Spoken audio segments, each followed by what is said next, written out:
మాట.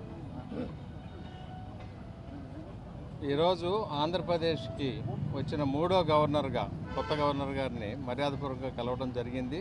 దాంతోపాటు ఆంధ్రప్రదేశ్ ఇప్పుడున్న భూభాగం గురించి, ఇక్కడ అమరావతి గురించి, ఈ విజయవాడ యొక్క ప్రత్యేకత గురించి ఇవన్నీ కూడా డిస్కస్ చేయడం జరిగింది.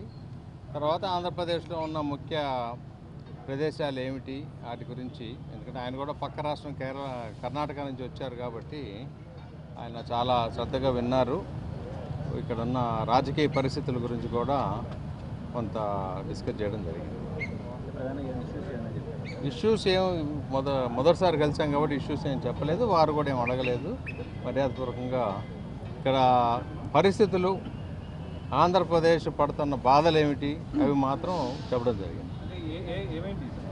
అంటే ఆంధ్రప్రదేశ్లో ఉన్న ప్రజలకు ఉన్న సమస్యలు ఏంటనేది ప్రజానీకానికి తెలుసు కదా. ఆ సమస్యలన్నీ కూడా కొంత చెప్పడానికి అవకాశం ఇచ్చారు, వారు చెప్పాం.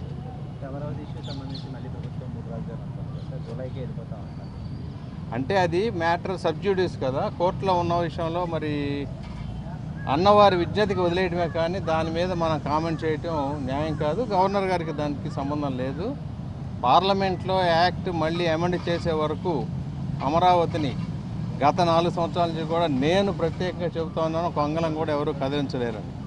కానీ గౌరవ ముఖ్యమంత్రి జగన్మోహన్ రెడ్డి గారు కనుక ఇక్కడ అసెంబ్లీలో పాస్ చేసుకొని మళ్ళీ పార్లమెంట్లో యాక్ట్ కనుక అమెండ్ చేసుకోగలిగితే ఎక్కడికైనా తీసుకెళ్ళొచ్చు, దానికి తిరుగులేదు. ఆయన క్యాంప్ ఆఫీస్ మార్చుకుంటానంటే ఆయన అడిగేవాళ్ళు ఎవరూ లేరు. పులివెందుల్లో కూడా పెట్టుకోవచ్చు.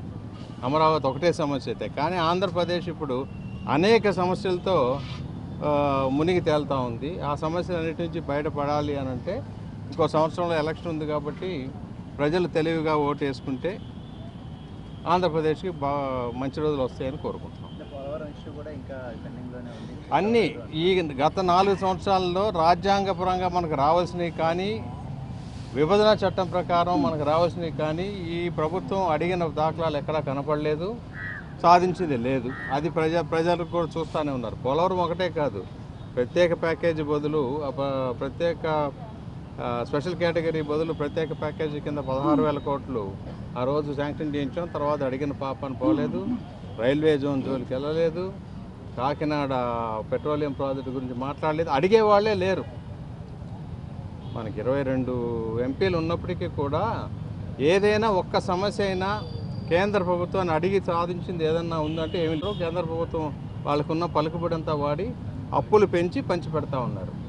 ఒక్క ఇటుక సిమెంటు పెట్టి ఒక ప్రాజెక్టు కట్టింది కానీ, ఒక రోడ్లు వేసింది కానీ లేదు.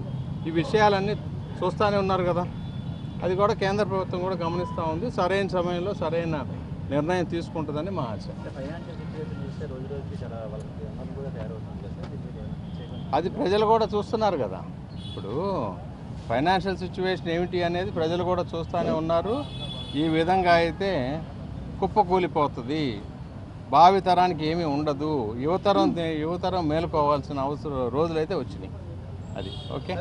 పవన్ కళ్యాణ్ జనసేన ఆవిర్భావ సభలో పొత్తులకు సంబంధించి కొన్ని వ్యాఖ్యలు కూడా చేయడం జరిగింది. బీజేపీతో వెళ్తామా లేదా అని క్లారిటీ చెప్పలేదు, కానీ అనుకున్న దాని మీద వెళ్తామని అంటే ఏం చెప్తుంది? అంటే అది పవన్ కళ్యాణ్ గారు చెప్పారు కదా, ఆయన్ని అడగాలి. కొంచెం వేచి ఉండండి, అన్నీ బాగానే జరుగుతాయి. ఆంధ్రప్రదేశ్ ప్రజలు భగవంతుడు కోరుకొని బాగా జరగాలని చెప్పి అన్ని పొత్తులు అన్నీ సరైన సమయంలో సమయానుకూలంగా అన్నీ వస్తాయి. Okay, right.